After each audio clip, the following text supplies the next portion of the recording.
Okay, take 3.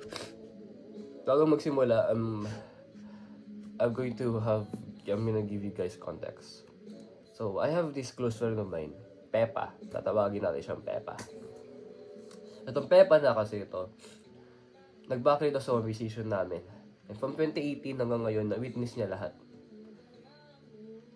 Na-witness niya nung depressed talaga ako nun, suicidal, sa self-harm pa ako nun.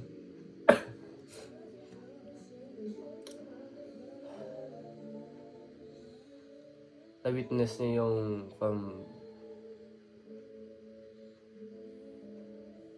sakit lang nito. Paano kung, hindi mo paano kung, pero na-witness niya from being depressed hanggang sa recovery ko hanggang ngayon. In every part of my life, in every milestone, in every achievement, in every moment, lagi siyang nandun. Bakit? Kasi lagi ko siyang kinakwentuhan, lagi ko siyang sinasabihan. Bakit hindi mga iba kong kaibigan? If you ask. Yun ang hindi ko rin alam kasi lahat naman kinakwento ko sa kanya. Kahit yung mga dapat alam lang ng boys, kasi separated ng boys and girls dito kung saan ako nag-aaral. Kung ano lang alam ng boys, dapat kami lang nakakalam, pero ako hindi. Kinukwento ko sa kanya. Sa kanya lang, siyempre. No?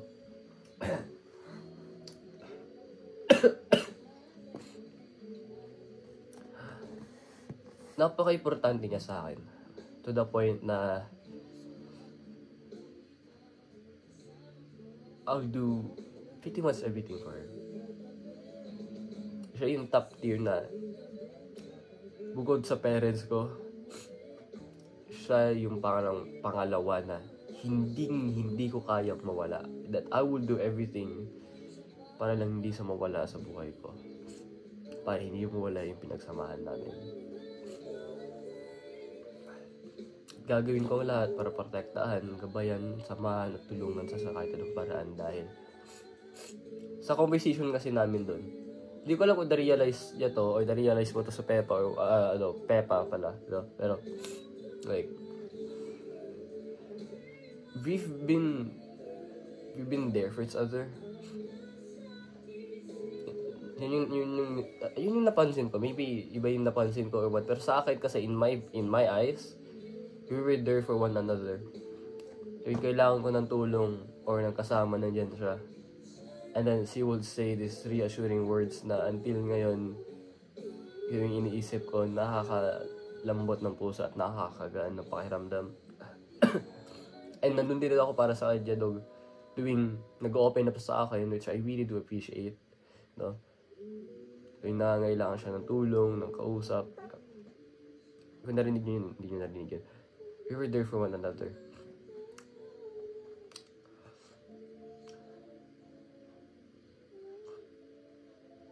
Iniisip and then na-witness niya yung buhay ko rin doon.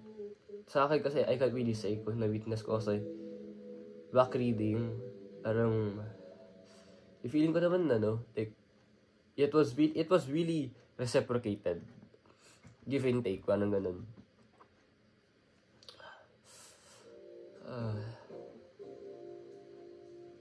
Kaya like, ngayon kasi, kaya ako naisipan mag-record kasi naisipan ko na, what if umamin ako sa kanya? What if umamin ako sa iyo, Pepa? Iniisip ko mga pwedeng mangyari, mga pwedeng lahat, like, every possibility that I can think of, honestly. Dahil sinabi ni Pepa, guys, na if sabi niya, if ever man magustuhan mo ko, Ryan, like, hindi, like, i-reject kita. So, that was already the answer, di ba? You know?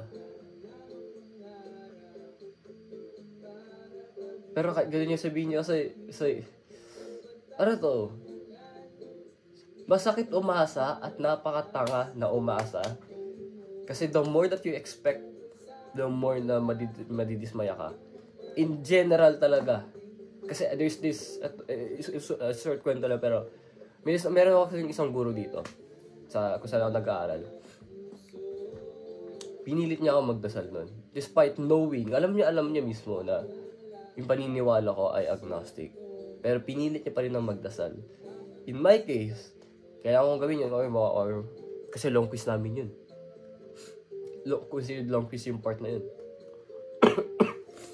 Kaya, nag-GPT na lang ako, honestly. Nag-search ako ng short prayer. Like, make me a short prayer for this. Kasi ito yung ano namin.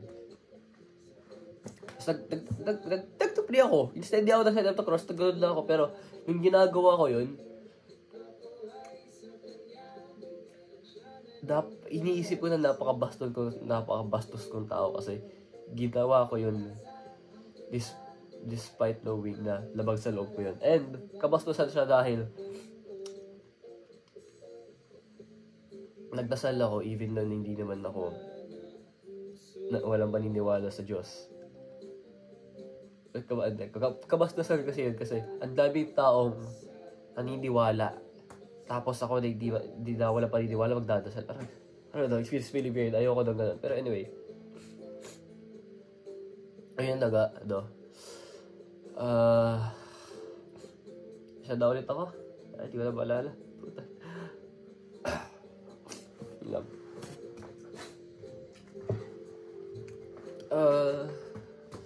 Naisip ko, what if umabid ako sa'yo, Pepa?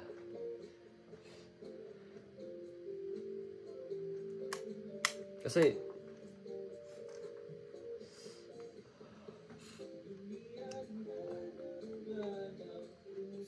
naalala ko na. Okay. Yun nga, so, yung part na, sabi niya, no, gano'n. Even though nasagot na talaga yun, like, umaasa pa rin ako. Umaasa ako na, ayun, naalala ko na, holy shit. Yun nga, sorry. Napakatanga kasi umaasa, generally speaking. Dahil the more na-expect, the more na may needs mo ka. No? And ako, umaasa ako daw din na paano kung manligaw ako, paano kung in-express ko yung pagbabahal ko, and all that stuff sa'yo. No? Paano kung talagang seryoso ako sa'yo? Kasi for the record, even though ang dami ko nakakausap, no? Sa online, babae ba o lalaki? All kinds, by the way.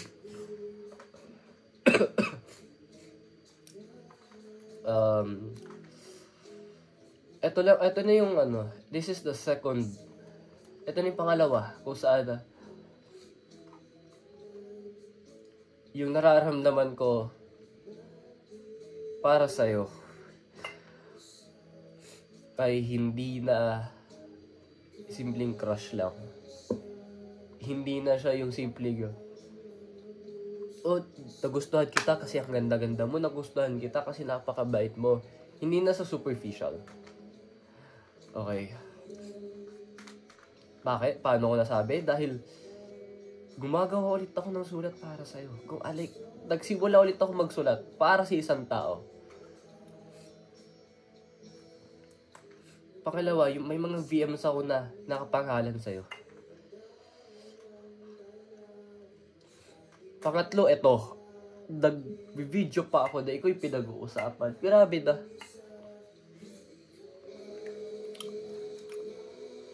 Kasi ako, nagsusulat lang ako para sa isang tao pag mahal na mahal ko na eh. Pag talagang hulog na ako.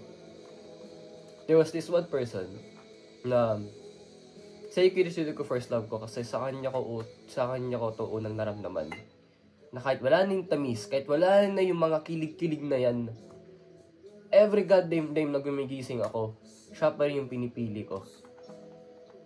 Never naging kami, pero araw-araw, hindi nawawala yung pagmamahal ko sa kanya. Hindi nawawala. Kahit wala na yung kilig, just me and my thoughts and my heart and my brain, choosing her every single day. Kaya nga first love. Kasi sa kanya ko nang naramdaman yung tunay na kahulugan. Kahulugan. Definition ng pag-ibig. Kasi love and infatuation is different, diba? So, yun.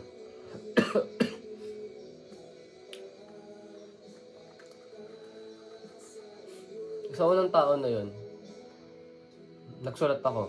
May mga VMs ako nakapangalan sa kanya. sa mga journals ko, lagi siyang nandun. Lagi ko siyang sinusulatan. Yung handwritten letters na love letter, tsaka yung nasa journals na siya yung topic. Ngayon naman, ito sa pangalawa na to, sa'yo. Ito na, nagsisimula na naman.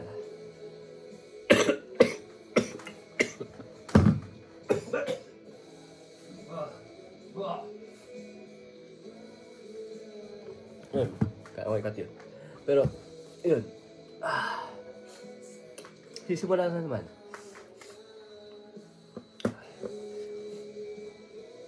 Kilala ko yung sarili ko kasi hindi ko naman to gagawin sa crush kong tao. Sa crush ko, mag-e-effort ako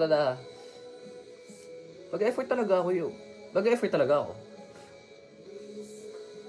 Pero to write someone a love letter, for you to be a topic on multiple platforms, ikaw yung topic sa makasulat ko, sa video na to, iba na yun. That's different. No. And I feel like this is genuine love.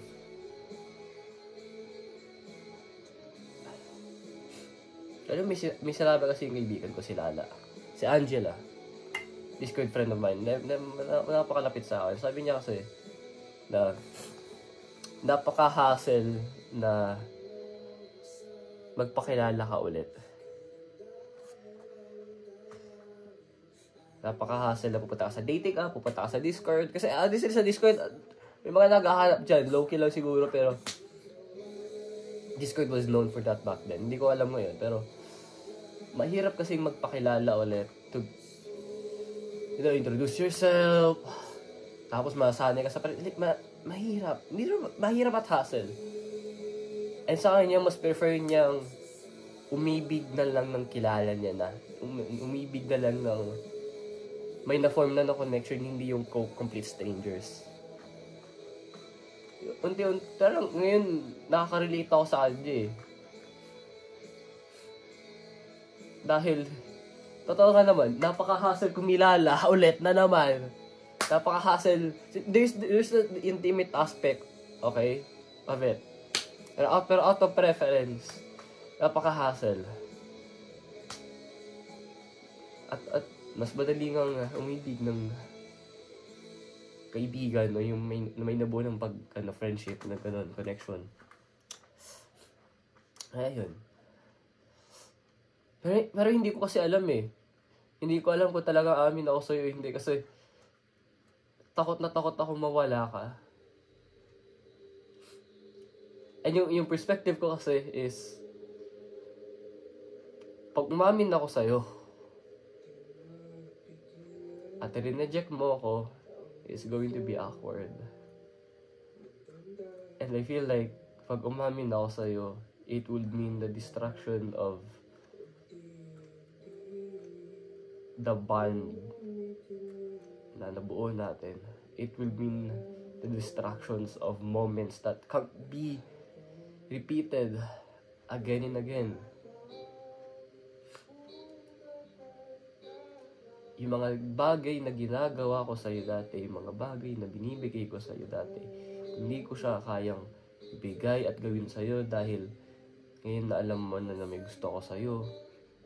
Iisipin mo na, kaya nyo to ginagawa kasi kasi crush niya ako eh. Kasi gusto niya ako eh. Hindi because kaya ako to binibigay kasi I really do care. And I do love you and all that. Hindi ko yun ginagawa para magpa-impress sa'yo. Ginagawa ko yun kasi I think that you deserve everything. You deserve the things na akala mong hindi mo deserve. And gusto kong iparada sa'yo mga bagay na siguro inisip mo na hindi mo dapat maranasan or sa tingin mo hindi mo deserve maranasan. Kasi you deserve it. You deserve it. To experience that. Gusto ko iparanas, gusto kong ibigay sa'yo. Bakit? Dahil mahal nga kita. At iba, pag mahal mo yung tao. Diba?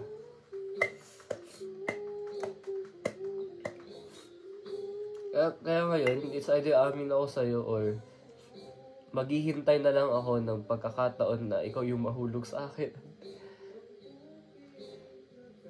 Na like the moment kasi na binigyan mo ako ng signs, doon na ako gagalaw.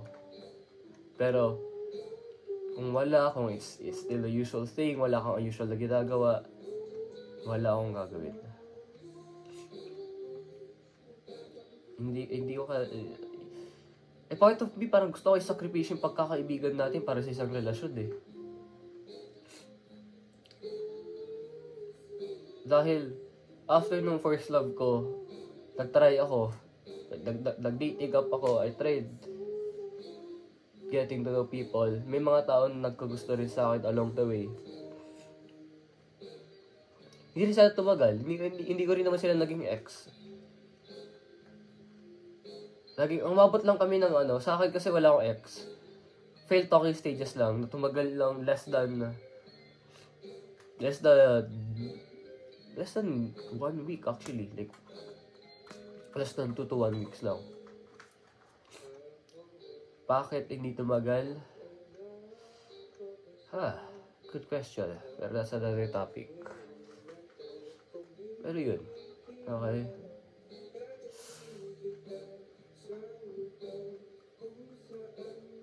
Pero pagdating kasi sa'yo, it doesn't feel like that. It doesn't feel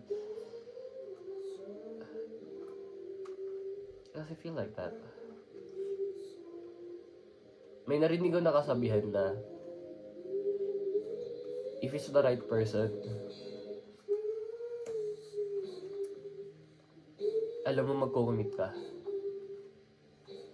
Like matik na yun. Hindi mo nakagad like hindi mo sa iisipin ng dalaw ng hindi ka magdadalawang isip na magko-commit ba ako hindi or magko-commit ba ako or hindi. Kasi if you think that's the right person, that yung taon like you strongly have feelings for,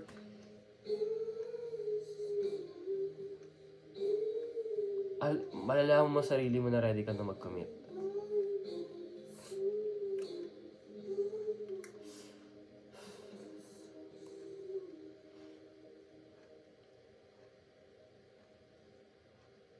Pepa, no? Nalimutan ko lang please care. Kailangan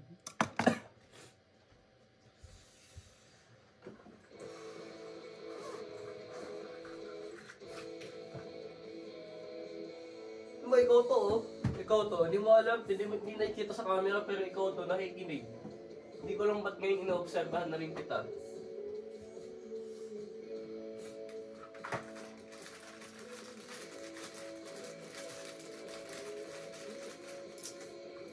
Ayun, pag sinend ko tong video to,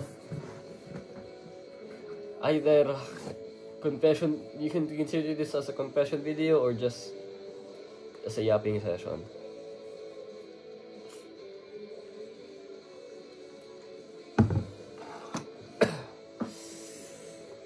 Ito.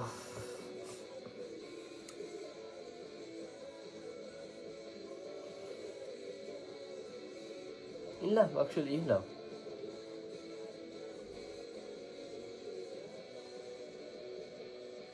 Kaya gusto kita. Kaya ako iniisip na umamin kasi hindi naman biro to naralalabad ko sa'yo. Hindi sa superficial, hindi sa bababaw. Hindi lang siya crush lang. Okay? Ano, here's one thing that I'm afraid of. Malalim yung nararamdaman ko sa'yo. Pero paano kaya sa'yo, di ba? Pero I feel like that's the point of panliligaw. You gotta make someone fall for you. You gotta make them realize na ganito ka klase tao, na ganito ka. You know what? Sa panahon na to, you're the only person na I am willing to get to know, yung pagsilbihan. Ikaw lang yung taong gusto kong ligawan.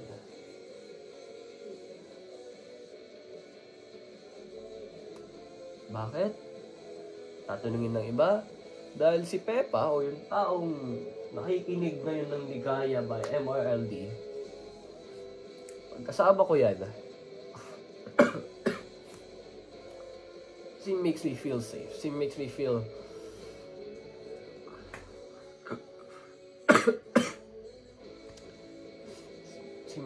comfortable.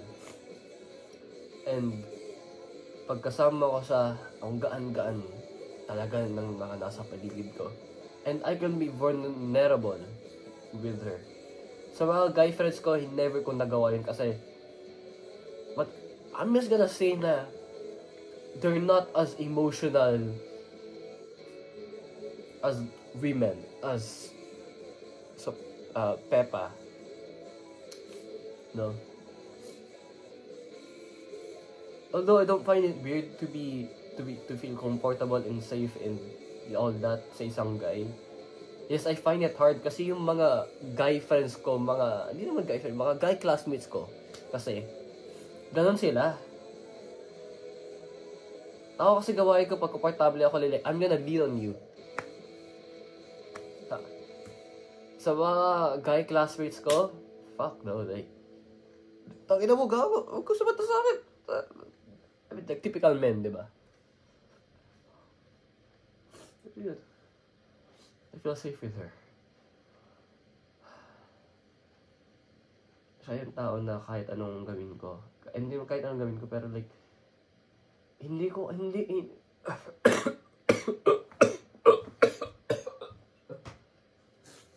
I'm gonna cut this video. Kasi turn off na akin to. Pero,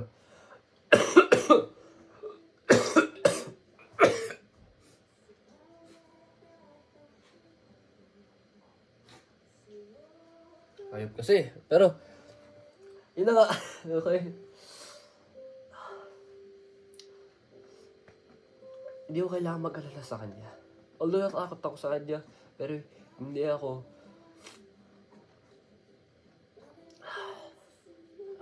nag-alala sa kanya. I don't worry pag sa'yo kasama ko kasi she's the most safest person that you can be with. Hindi mo nakikita yun? Hindi mo ba nakikita yun sa'yo?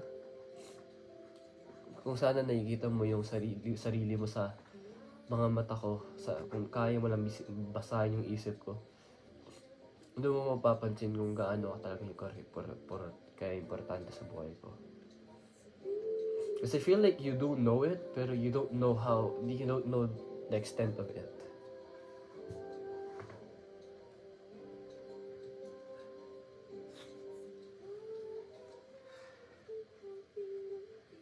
Gusto kita i-chat, pwede naman ka talaga kita i-chat, pero ayoko kasi hindi natin gawain yun. Siguro dati oo, pero ngayon hindi.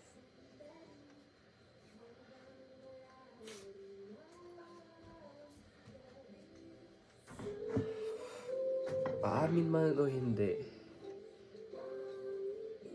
kung sasakripisya ko man o hindi, gusto kong malaman mo na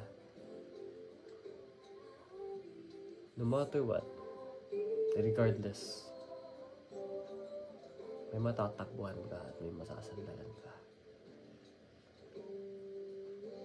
Eh yung isang pangako ko na panghabang buhay para sa'yo.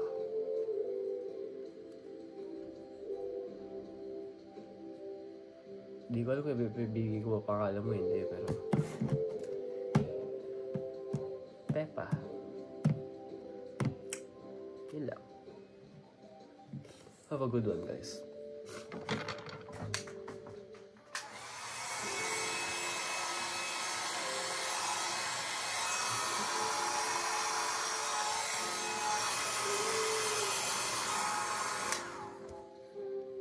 Ganda-ganda mo, no? Alam mo, ang ganda mo nung sa toga picture mo.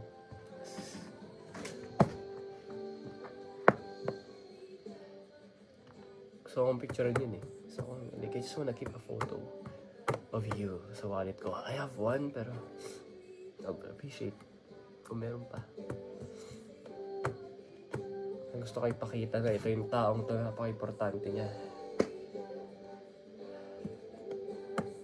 Napakaganda niya,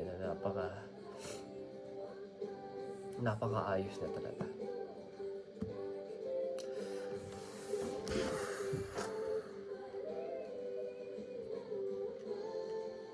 Sikat ka.